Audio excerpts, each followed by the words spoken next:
이 세상에 살면서 메시지라고 하는 그 메시지들이 굉장히 다양한데 세상의 메시지와 그럼 성경이 말씀하고 있는 그 메시지는 무엇이 다를까 이렇게 몇 가지로 적어봤습니다. 세상이 우리들에게 주는 메시지는 첫 번째, 어차피 인생은 혼자 사는 거다. 이런 메시지라면 주님은 넌 결코 혼자가 아니다 라고 하는 메시지고, 세상은 너 외에 널 사랑해 줄 사람은 아무도 없다. 주님은 너를 무조건적으로 사랑해 주는 분이 있어. 세 번째는 모든 건 네 선택이고 다 너의 책임일 뿐이다 라고 말한다면 주님은 너의 잘못된 선택에도 불구하고 너를 포기하지 않는 분이 계신다. 널 끝까지 책임져 주신다. 세상의 메시지입니다. 인생의 고난은 아무런 의미도 없고 세상의 모든 일은 그저 우연일 뿐이다 라고 말한다면 우리 주님은 이해할 수 없는 고난이지만 모든 것엔 의미가 있고 결국 우리는 선한 결과를 맞이하게 된다. 이것이 주님이 우리에게 주시는 메시지입니다. 세상이 주는 그런 메시지가 여러분에게 달콤하게 들린다면 여러분은 육에 속한 자요. 또 이 세상에 너무 달콤함 가운데 빠져 있는 자지만 주님이 주시는 메시지가 여러분에게 감사가 되고 사모함이 되고 기쁨이 된다라고 한다면 여러분은 하나님이 오늘 필요한 자들인 것입니다. 주님의 말씀이 필요한 자들인 것이에요. 그래서 세상의 메시지와 성경 하나님의 메시지가 충돌되는 곳에서 우리는 살아가고 있습니다.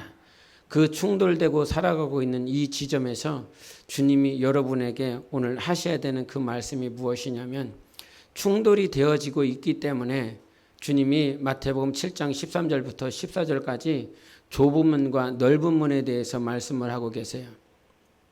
충돌이 되어지지 아니한다면 좁은 문을 말할 필요 없고 넓은 문을 말할 필요 없습니다. 멸망으로 인도하는 그 문은 좁고 넓고 크다라고 말씀했어요. 그러나 영생으로 인도하는 문은 좁고 협착해서 찾는 자가 적다라고 그랬습니다. 그런데 이 좁고 넓은 문을 말씀하시고 난 다음에 그것이 좁고 넓은 문을 말씀하시는 그 말씀이 마태복음 7장에 나와 있는 말씀이거든요. 그 7장에 여러분이 너무나 익숙하고 잘 알고 있는 그 말씀이 뭐냐면, 주여 주여 하는 자마다 천국에 들어가는 것이 아니라 아버지의 뜻대로 하는 자라야만 천국에 들어갈 수 있다라고 표현을 하셨어요. 좁은 문과 넓은 문을 말씀하시고 난 다음에 주님이 우리에게 무슨 얘기를 하고 있냐면, 하나님의 뜻대로 하는 것이 천국에 들어올 수 있다라고 말씀하셨어요. 결국 좁은 문과 넓은 문이 언제 구분이 되어지고, 이 내가 지금 좁은 문을 가고 있구나, 넓은 문을 향해서 가고 있구나 라고 하는 것이 구분이 돼요. 하나님의 뜻대로 살고 있는지 아버지의 뜻대로 살려고 하는지, 완전하게 하나님의 뜻대로 살 수 있는 자가 과연 얼마나 있겠습니까? 그럼에도 불구하고 이 좁은 문을 향해서 나아가는 사람들은 좁고 협착하여 찾는 이가 적다라고 그랬어요. 그럼에도 오늘 우리가 찾아가려고 몸부림친다라고 그런다면 완전해서가 아니라 온전해서가 아니라, 온전하지 않고 완전하지 않지만 하나님의 뜻대로 살아보려고 몸부림치는 자들에게 그 좁은 문을 향하여 갈 수 있도록 하나님께서 힘 주실 줄 믿습니다. 은혜 주실 줄 믿습니다. 도와주실 줄 믿습니다. 그래서 우리가 이 땅에 살아가면서 좁은 문을 향하여 간다라고 하는 것, 많은 사람들이 넓은 문을 향해서 가요. 근데 누가복음에서는 이 좁은 문을 향해서 뭐라고 말씀을 하시냐면, 이것은 구하여도 찾을 수가 없다라고 말해요. 구하여도 그 좁은 문을 갈 수 없다라고 그래요. 좁은 문, 이게 무슨 말이냐면, 하나님 내가 좁은 문을 가게 도와주세요. 내가 저 천국보좌까지 이 십자가를 지고 막 달려갈 수 있도록 도와주세요 라고 그렇게 기도를 해요. 예? 그것이 또 선한 것인 줄 알고 하나님의 뜻인 줄 알고 그래서 구하고 찾지만, 구하여도 못 얻는 자들이 굉장히 많이 있다는 거예요. 비록 입술로는, 생각으로는 그렇게 살아야지. 내가 십자가 지고 살아야지. 좁은 문을 향해서 들어가야 되지. 생각하고 기도하고 찬양하고 주님 앞에 어떻게 해서든지 살아보려 하지만 그것을 얻는 자가 굉장히 적다라고 말씀하고 있는 거예요. 그러면 이것을, 이 좁은 문을 통과할 수 있는 자가 어떤 자이겠느냐. 예? 그렇게 힘이 들고 어려운데 그러면 누가 이 좁은 문을 통과할 수 있겠느냐라고 하는 거예요. 지금도 저 보좌를 향해서 나아가는 과정 가운데 넓은 문, 아주 그냥 쉽고 편한 그 길을 향해서 가고자 하는 자들이 있어요. 그런데 주님은 한 번도 넓은 문, 편한 곳 그렇게 말씀하시지 않아요. 너 나와 함께 죽어야 되고 너 나와 함께 십자가를 지고 가야 되고, 그래서 이런 설교하면 듣고 싶어하는 사람 없고요. 들으려고 하지도 않고요. 귀찮고요. 무슨 말인지도 모르겠고요. 그냥 전혀 관심 없고 또 세상 가운데 돌아가면 이 말씀이 적용되지 않기 때문에 한 번도 살아보려고 하는 그런 힘과 능이 없기 때문에 무너진다, 다 엎어진다라고 하는 거예요. 그래서 이 무너지고 엎어지는 좁은 문을 향하여 가는 그 과정 가운데 엎어지게 되어 있어요. 그러니까 자꾸 엎어지는 그 모양 때문에 자기 자신을 볼 수가 없는 거죠. 자기 자신을 용납할 수가 없는 거죠. 자꾸 엎어지는 자기 모양 때문에 가끔마다 제가 청년들이나 아니면 교회학교 아이들 또 어떤 직분자들을 데리고 세미나든지 집회를 그렇게 가요. 그렇게 가다 보면 집회 가운데, 세미나 가운데 은혜를 받아요. 왜냐하면 말씀으로 성령께서 일을 하시니까 찬양 중에 주님께서 임재해 주시기 때문에 정말 은혜를 받고 회개하고 막 통곡하고 눈물을 뿌리고, 그런데 또 돌아오면 똑같은 모양, 언제 그랬나는 듯이 옛날 모습으로 또 돌아가는 그 모양, 그 모양을 보면서 다시 한번 또 집회 가운데, 세미나 가운데, 예배 가운데 나아가고자 하면 이 마음과 이 생각이 무엇을 붙잡냐면, 그렇게 은혜 받으면 뭐하냐, 그렇게 말씀을 깨달으면 뭐하냐, 다시 세상에 돌아가면 그 세상에 돌아간 그 모양대로 살아갈 것인데, 그러면서 자기 스스로 타협하고 자기 스스로 좌절할 때가 얼마나 많이 있느냐 이 말이에요. 그 순간이 어떤 순간이냐면 내가 좁은 문을 선택할 것이냐 넓은 문을 선택하냐는 그 기로에 서 있는 것입니다. 근데 그 좁은 문과 넓은 문에 그 기로에 서 있었을 때에 마태복음 7장 21절에 뭐라고 말씀하시냐면 천국은 그렇게 가는 것이 아니라 아버지 뜻대로 가는 거야. 그래서 내가 낙심하고 내가 타협할 만한 그 상황 가운데 닥쳤다라고 할지라도 또 내가 이것을 선택할 수밖에 없는 것은 그래야 좁은 문을 갈 수 있기 때문인 것입니다. 그래야 이 말씀을 붙잡아야 아버지 뜻대로 살아갈 수 있기 때문인 것입니다. 그래서 성경은 우리들에게 주님이 뭐라고 말씀하시냐면 아까 세상의 메시지와 하나님의 메시지를 말을 했어요. 그 메시지 가운데 뭐라고 말을 하냐면 모든 건 네 선택이고 다 너의 책임이라고 그랬어요. 세상은 그런다 이 말이야. 네가 선택했잖아. 네가 결정했잖아. 그래서 주님이 뭐라고 말하냐면 너의 잘못된 선택에도 불구하고 너를 포기하지 않는 분이 계신다. 너를 끝까지 책임져 주시는 분이 있다라고 하는 거예요. 좁은 문을 가야 되는데 좁은 문을 가지 못하고 힘이 들고 어려우니까 잠깐 내가 넓은 문을 선택해요. 타협할 수밖에 없는 그 상황에 내가 그 안으로 들어가요. 그래서 이것이 나의 선택이고 나의 결정이기 때문에 세상은 네가 선택했다라고 그래요. 그런데 주님은 다시 한번 그러십니다. 그래서 성경은 나에게 뭐라고 말하냐면 회개하라 그래요.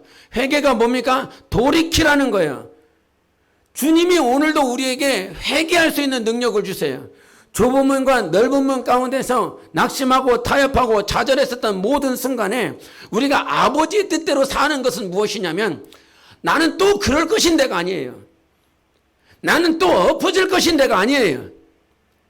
그래서 항상 원수 마귀는 너의 선택이고 너의 결정이고 또 엎어지고 또 좌절하고 또 낙심하고 또 두려워하고 또 염려하고 또 걱정하고, 그러면 결과는 무엇인 줄 압니까? 지옥행이죠.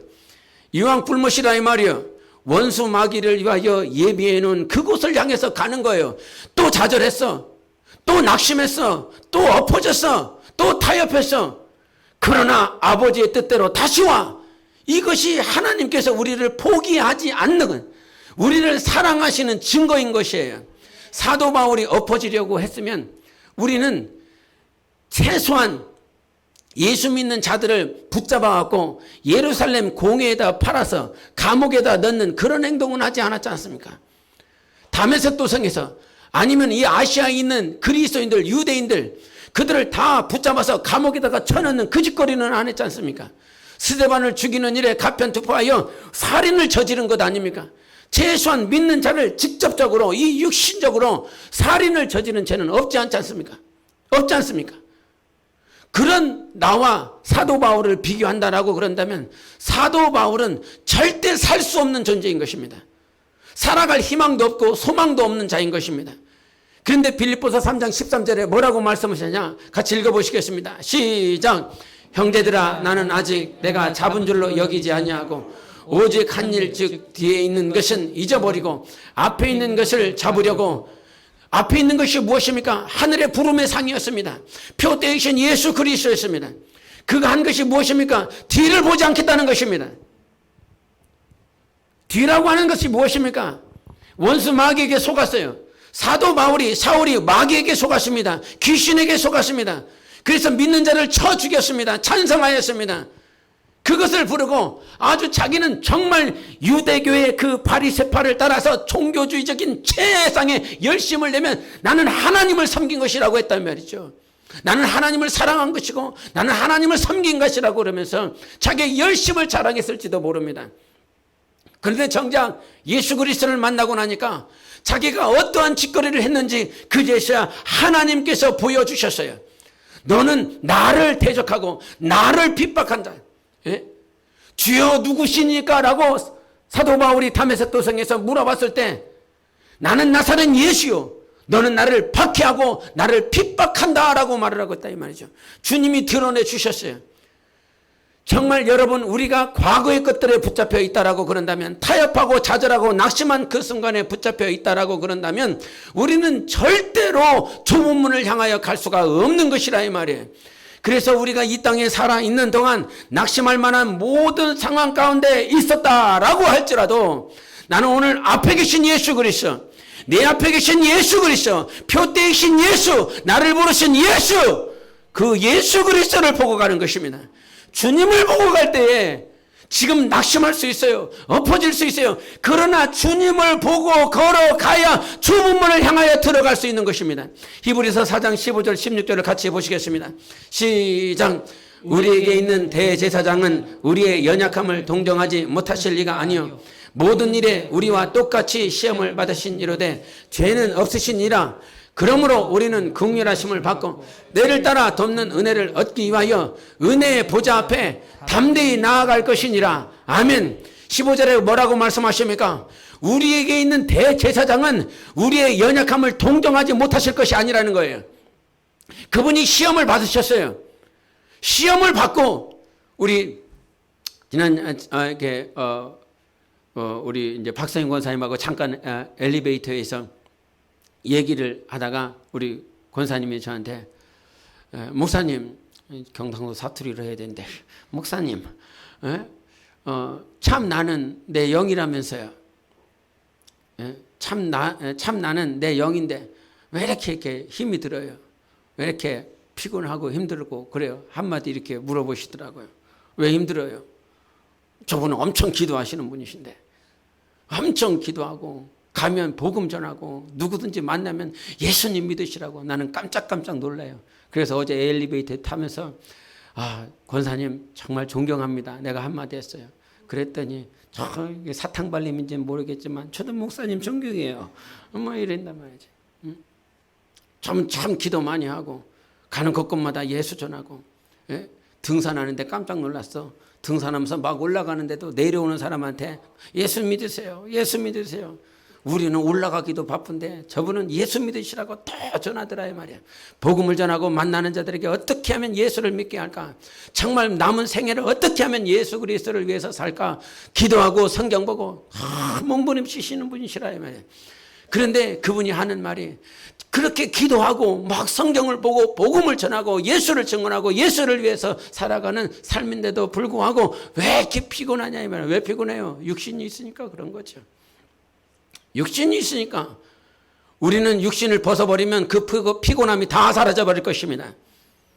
염려와 근심과 걱정들 다 사라져버립니다. 할렐루야. 그날 사모하고 영적 생활하는 것이죠. 그러면 우리가 예수님께서 당신이 시험을 받으셨다라고 하는 말이 무슨 말입니까?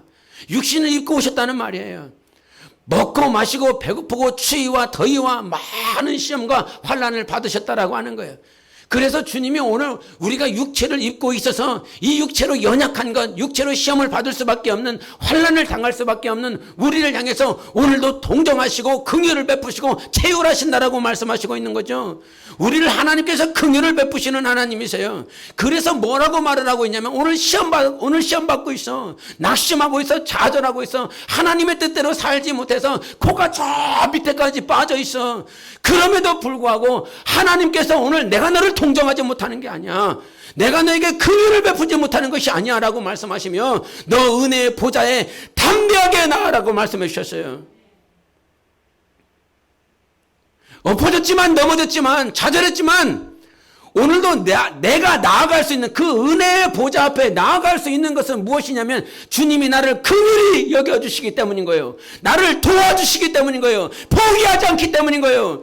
그 포기하지 않는 은혜가 있기 때문에 보좌 앞에 나아갈 수 있는 거예요. 예? 그래서 성경은 계속 말해봐요. 오늘 성경 이 말씀 여러분 너무너무 잘 아는 말씀이요. 베드로가 예수님께 물어봐요. 정말 저 죄인을 향해서 몇 번까지 용서를 해야 됩니까? 라고 그랬을 때 주님이 뭐라고 말씀해요? 7번까지 용서해야 됩니까? 라고 물어보니까 주님이 뭐라고 말씀하시죠?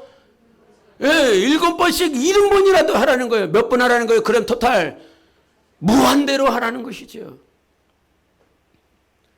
주님은 어떠신 분이시냐면 무한대로 용서하시겠다는 거예요. 끊임없이 용서하시겠다는 거예요. 끊임없이 제사해 주시겠다는 거예요. 그러니까 용서를 해 주시니까 나는 한 번 죄를 지면 큰 죄를 졌다 생각해요. 두 번째 지고 나면 두 번째 지고 세 번째 지고 네 번째 지고 그러면 어느 순간 죄 짓는 것에 대해서 어떤 정말 이 마음의 양심도 사라지고 그래 아주 정말 큰 죄인이다 이 말이에요. 근데 나는 죄를 지면 질수록 나 스스로를 포기하려 할 때 있어요. 죄를 지면 질수록 나는 이런 놈이구나. 나는 이런 년이구나. 나는 평생 이렇게 살 수밖에 없는 자구나 라고 스스로 자기 자신을 내려놓을 때가 있어요. 그런데 우리 주님은 한 번도 우리를 내려놓으신 일이 없어요. 고아처럼 과부처럼 내가 너를 포기하지 않았다고 주님께서 말씀하시고 있다는 사실이에요. 그래서 여러분 주님은 오늘도 우리를 포기하지 않습니다. 내 영혼을 절대 포기하지 않습니다. 그러므로 정말 은혜의 보좌 앞에 어떻게 나아가라고요? 담대하게 나아가라고요. 담대하게. 나의 실력으로 나아가는 것이 아니라 내가 잘해서 나아가는 것이 아니라 주님께서 용서해 주시겠다라고 말씀해 주시기 때문에 담대하게 나아가는 거예요. 그래서 담대하게 나아갈 수 있는 능력이 누구에게 있다? 예수의 은혜에 있다. 그리스도의 십자가의 보혈에 있다 이 말이에요. 그래서 이 땅에 살아가고 있는 동안 많은 시험과 환난이 있고 자기가 좌절스러운 행동을 하고 불순종하고 때로는 불신앙적인 모양도 있을 때가 있어요. 그럼에도 불구하고 주님은 오늘도 용서하시기 위해서 기다리시는 하나님이세요. 에서 장자를 여러분이 잘 아실 것입니다. 그 에서가 팥죽 한 그릇에 자기의 장자권을 다 팔아넘겨버렸어요. 그 팔아넘긴 것에 대해서 성경이 히브리서 12장 17절에 뭐라고 말씀하시는지 같이 보겠습니다. 시작. 너희가 아는 바와 같이 그가 그 후에 축복을 이어받으려고 눈물을 흘리며 구하되 버림바가 되어 회개할 기회를 얻지 못하였느니라. 제가 금방 하나님은 어떠하신 분이시라고 그랬어요. 용서하시는 분이시라고 그랬죠. 끝까지 포기하지 않는 분이라고 그랬죠. 그런데 여기서 에서를 향해서 뭐라고 말을 했습니까? 눈물을 흘리며 구하되 버림바가 되어 회개할 기회를 얻지 못하였느니라. 막 눈물을 뿌렸어요. 그러면서 정말 그렇게 구했는데 여기서 회개할 기회를 얻지 못했다. 주님이 어떻게 가르쳐 주냐면 그 구약 시대와 오늘 신약을 살아가고 있는 우리 시대는 완전히 다른 것입니다. 마태복음 5장 17절에 예수께서 율법을 어떻게 하려고요? 온전케 하러 오셨어요. 예수는 누구십니까? 예수는 누구십니까? 율법을 온전케 하시는 분이십니다. 율법의 마침이 되십니다. 율법의 완성이 되십니다. 율법 안에 없는 것이 있습니다. 율법은 항상 말을 합니다. 눈과 눈, 귀와 귀 대적한 대로 갚아주는 것이 그래서 이슬람이 모세오경에 빠져 있고 과거 구약에 빠져 있는 것이 무엇입니까? 예수 그리스도가 누구인지를 모르기 때문인 것입니다. 근데 예수 그리스도는 오셔서 율법의 마침이 되었고 율법의 완성이 되었어요. 그분이 왜 율법의 마침이고 율법의 완성이라고 말씀하십니까? 사랑은 율법의 완성이라고 말씀해 주셨어요. 그 사랑에서 뭐라고 말씀하시느냐? 그 사랑은 오늘도 용서하는 것이에요. 사랑하고 오래 참고 용서해 주신다 이 말이에요. 그래서 과거 구약에 에서가 살던 시대와 오늘 신약에 살아가고 있는 우리 시대가 다른 것은 그가 구하여도 회개할 능력이 없고 그가 구하여도 용서를 받지 못하는 것은 그 안에 예수 그리스도가 없기 때문인 것입니다. 그러나 2000년 전에 십자가로 인하여 우리에게 예수의 피와 예수의 보혈을 허락해 주셨어요. 그 에서는 장자권을 잃어버렸습니다. 자기의 지위를 잃어버렸어요. 자기의 사역과 자기의 사명을 잃어버렸어요. 마가 요한이 있습니다. 바울과 함께 1차 선교를 다녔었던 그 마가는 하나님의 1차 선교 가운데서 저 험악한 산지, 그 산지에 들어갔을 때에 복음을 선교할 만한 믿음과 능력이 없었습니다. 그 능력이 없음으로 인하여 그는 그 1차 선교 때 가장 귀한 사도 바울과 동역할 수 있는 그 자리를 잃어버렸어요. 그 자리를 잃어버리고 그는 예루살렘으로 돌아가 버리더라 이 말이죠. 그런데 그 마가 요한을 향해서는 주님께서 다시 한번 2차 선교 때 부르시고 그 바나바와 함께 복음을 증언하고 선교를 할 수 있도록 그를 회복시켜 주셨어요.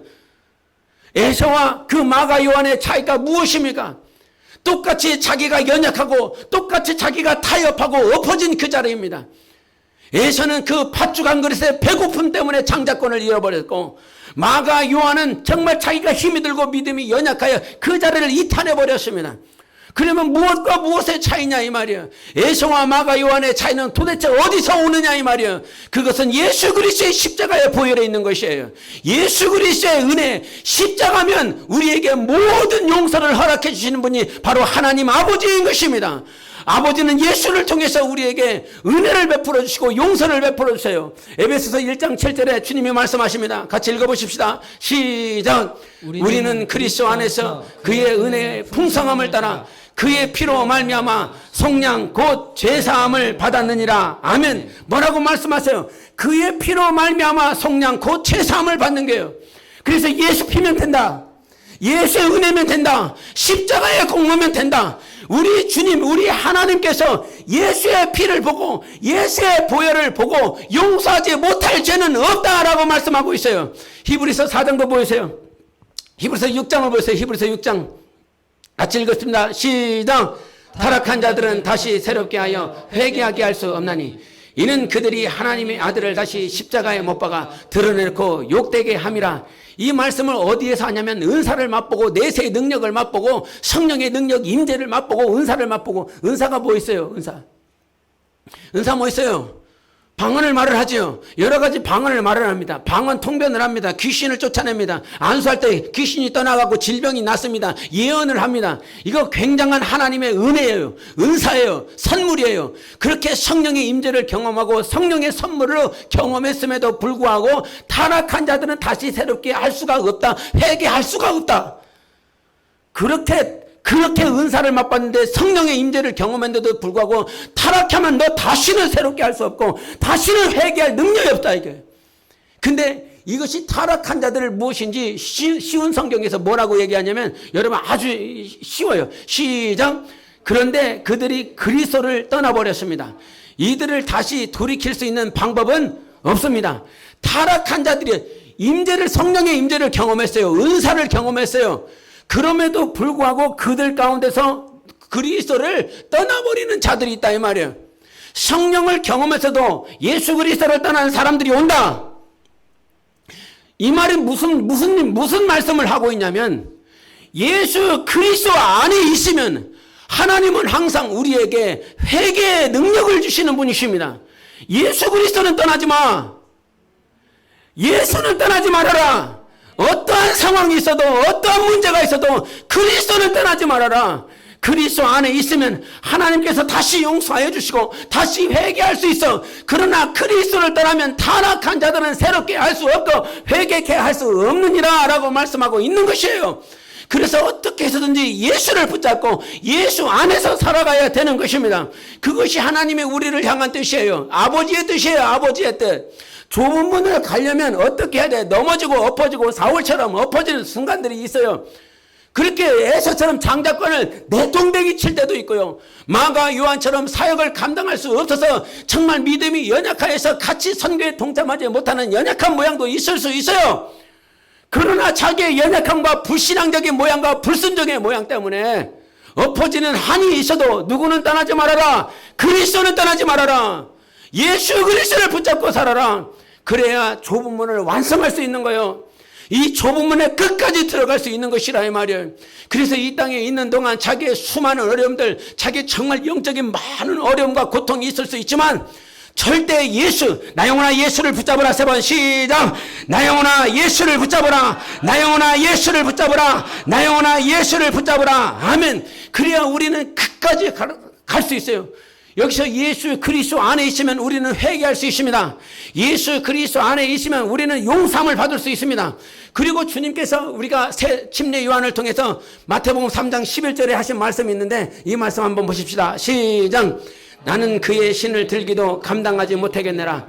그는 성령과 불로 너에게 침례를 베푸실 것이요. 이렇게 말씀하셨어요. 여기서 침례 요한이 뭐라고 말하냐면 나는 너에게 회개케 하기 위하여 물로 침례를 베풀거니와 내 뒤에 오시는 이는 나보다 크신 분이시니 그는 불과 성령으로 성령과 불로 너에게 침례를 주시리라 말씀하셨어요. 왜 침례 요한이 침례를 준다고 그랬어요? 좀 전에 제가 얘기했어요. 회개하려고. 침례를 주는 이유는 회개한다라고 하는 건 돌이키도록 만들기 위해서 세상 방식으로 살지 않냐고 자기의 뜻으로 살지 않냐고 침례를 주는 목적은 무엇이냐면 결국은 하나님의 뜻대로 살라고 말씀하는 거지요. 하나님의 말씀대로 살라고 하기 위해서 침례를 주는 거예요. 그래서 침례 받아. 물 침례 이거 아무 소용없어. 뭐 소용없다라고 말을 할 수는 없겠지만 성경에서 침례를 주라고 세례를 주라고 말을 했으니까.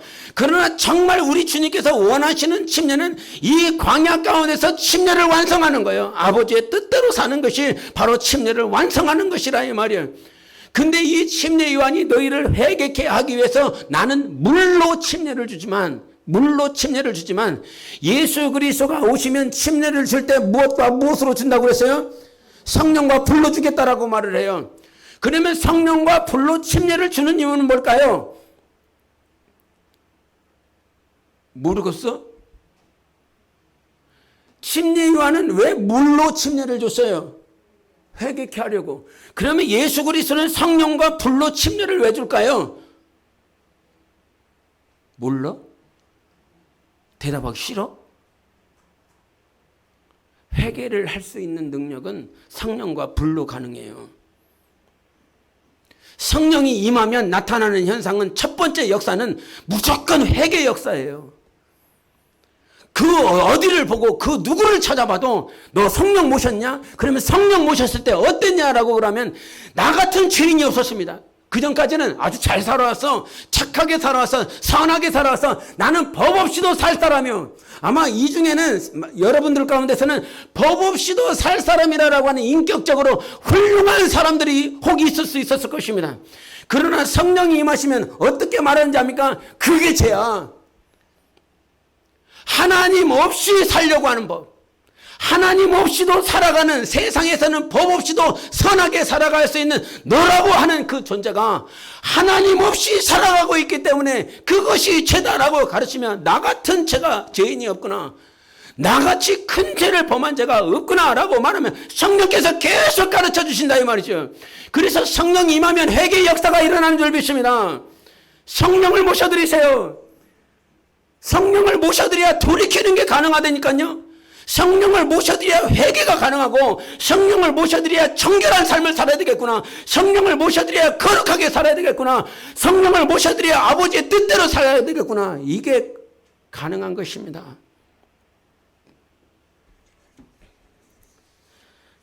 아들놈이 인스타에 메시지를 올린 게 있어서 오늘은 허락받고 말해요. 옛날에 어렸을 때는 이렇게 하면서 그냥 제가 했는데 요즘은 허락받고 야, 이 내용을 해도 되겠냐 싶어갖고 넵 왔더라고요. 그래서 오늘 합니다. 금요 찬양 예배를 드리고 있는데 뒤에서 기도를 하고 있는데 이 첫째 놈이 앞에 앉아갖고 뭐라고 막 씹으려. 그 씹으면서 막 다른 막 이렇게 막 하는 것 같고 이렇게 우리가 아버지를 부를 때 아버지 이렇게 간절히 부르죠. 근데 얘는 아버지! 뭐가 단단히 삐졌든지 단단히 화가 났든지 뭐가 이 마음이 저 삼천포로 빠져 있어. 우리는 감히 그렇게 말할 수가 없어. 어떻게 주님한테 삿대질만 안 했지 그냥 이미 삿대질 몇 번 했어. 주님한테 아버지한테. 그렇게 뒤에서 이렇게 있는데 막 그렇게 하고 있더라고요. 나중에 알았어요. 영적인 상태를.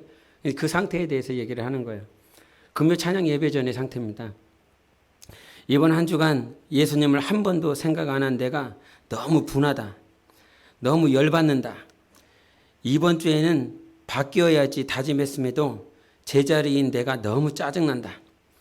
금요 기도의 전마다 항상 이런 기분을 느낀다. 또 교회에 마음에 안 드는 부분이 보이는 내가 너무 싫다. 보통 그럴 때에는 내가 잘못인 경우가 많다는 것을 알고 있기에 자꾸 마음에 안 들어하는 내가 화가 나면서도 나만 바뀌면 된다는 이 사실이 억울하고 분해서 주님께 화가 난다. 예, 이래서 화가 났구나. 일주일 동안 학교에 지내면서 그래서 제가 막 물어보고 싶었던 게 있었어요. 교회에 마음에 안 드는 부분이 뭔데? 이렇게 물어보고 싶을 때가 있었어요.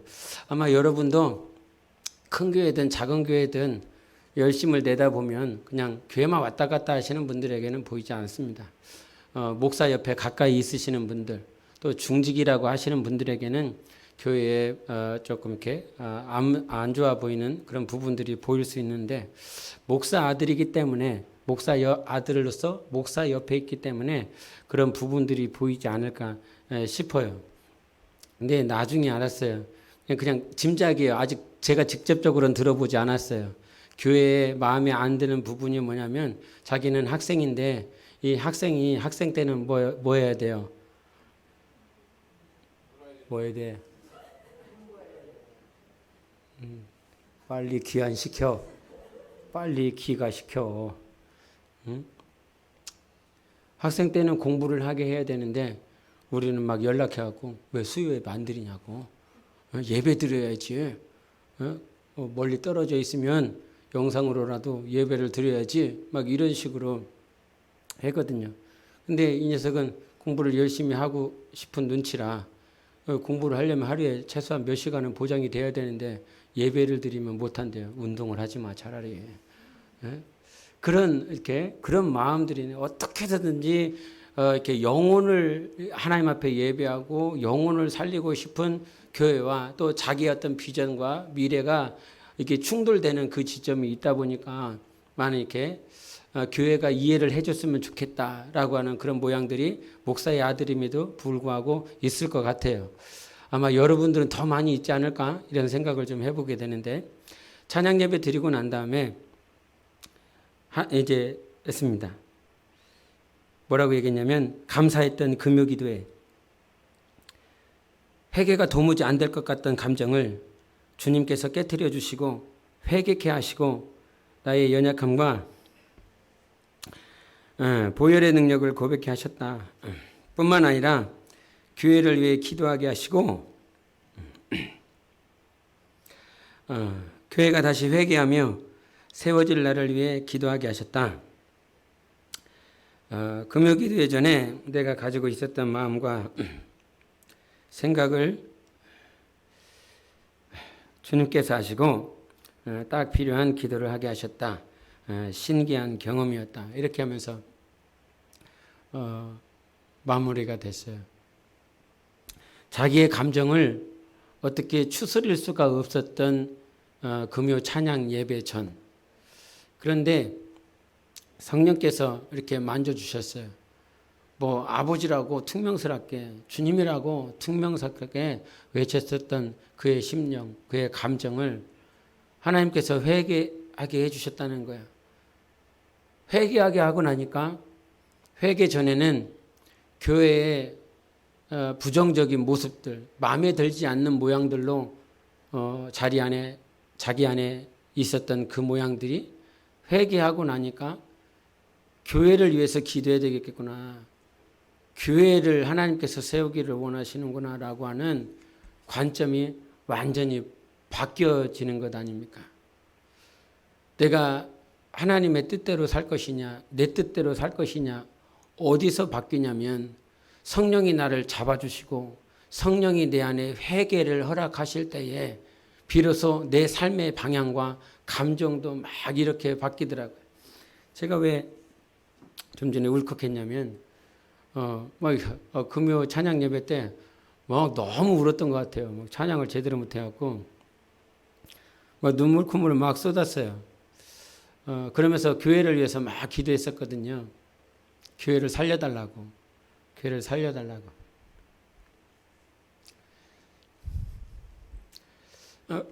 죄송해요. 그러다가 이제 이 좌우편에 드럼을 치는 녀석하고 베이스를 치고 있는 녀석이 제가 기타를 치면서 좌우 양 사이드에 이렇게 보이더라고요. 그러면 안 되는데. 그러면서 지금까지 이제 목회를 하든 선교를 하든 같이 수고하며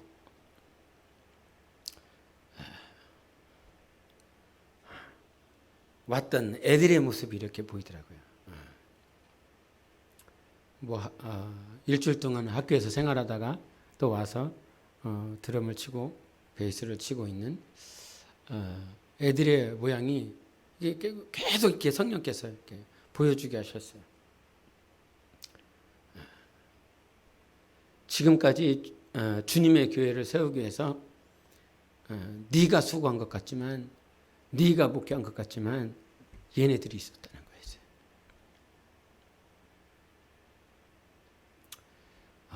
얘네들이 없었으면 못했다는 거죠. 그래서 이 친구들의 수고를 계속 보게 해주시면서 이 친구들 뿐이겠습니까?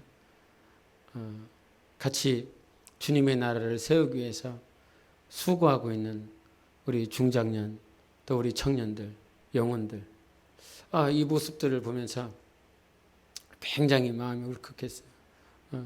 그러면서 주님 앞에 우리 안에 회개의 영이 임하게 해달라고, 정말 성령으로 말미암아 내 관점, 내 가치관, 내가 내 뜻대로 살고 싶어하는 그런 마음들이 막 변할 수 있게 해달라고, 그러면서 몸부림을 쳤거든요. 그러면서 아는 것은 그거라 이 말이에요. 여러분의 생각들, 여러분의 문제들, 여러분의 가치관을 변화시킬 수 있는 건 여러분의 수고도 여러분의 열심도 아니에요. 오직 나를 인도해 주시는 하나님이시오, 내 안에 임재해 주신 성령 하나님께서 가르쳐 주시면 그때 회개가 되고 가치관도 변하고 삶의 방향도 바뀌어지는 것이지, 나의 힘과 열심으로 그렇게 되어지지 아니한다는 사실이에요. 그래서 평생에 사는 동안 정말 하나님 나를 붙잡아 주세요. 성령으로 내 영혼을 붙잡아 주세요. 성령이 아니시고서는 우리는 절대 바뀔 수 없고, 성령이 아니시고서는 내 가치관, 내 생각들이 절대 변화되어지지 않습니다. 그래서 여러분 3일 동안 금식하며 여러분이 기도하며 어떻게 해서든지 성령으로 여러분의 생각과 마음이 변화되시기를, 성령으로 충만케 되어지시기를 예수 이름으로 축원합니다. 그래서 이 땅에 다시 오실 예수 그리스도 앞에 하나님의 뜻대로 살아서 좁은 문 함께 가시기를 예수 이름으로 축원합니다. 좁은 문 함께 가세요. 넓은 문 가지 말고 좁은 문으로 함께 가시기를 예수 이름으로 축원합니다. 우리 함께 이 시간 기도하겠습니다. 하나님 아버지, 오늘도 내 영혼을 만져주시옵소서. 오늘도 내 영혼을 만져주셔서 이 소돔과 고모라 땅이 멸망했었던 이유는 회개가 되어지지 않았기 때문이다. 거룩한 영이 임재하지 않았기 때문입니다. 그러나 그 니느웨 성은 변화되어졌습니다. 악한 자가 더 많았고 소돔과 고모라 땅보다도 더 큰 성이요 더 많은 사람들이 있었음에도 불구하고 그 땅은 변화되어졌습니다. 그 땅은 회개가 되어졌습니다. 사람이든지 짐승이든지 다 굵은 새 옷을 입을 것이요 각기 악한 길과 손으로 행한 강포에서 떠날 것이라 떠난 것입니다. 성령이여 오늘도 우리가 떠나게 도와주시옵소서. 악한 길에서 행한 그 손으로 행한 강포에서 우리가 돌이키고 떠나 아버지의 뜻대로 좁은 길 갈 수 있도록 예수 외치고 기도하겠습니다.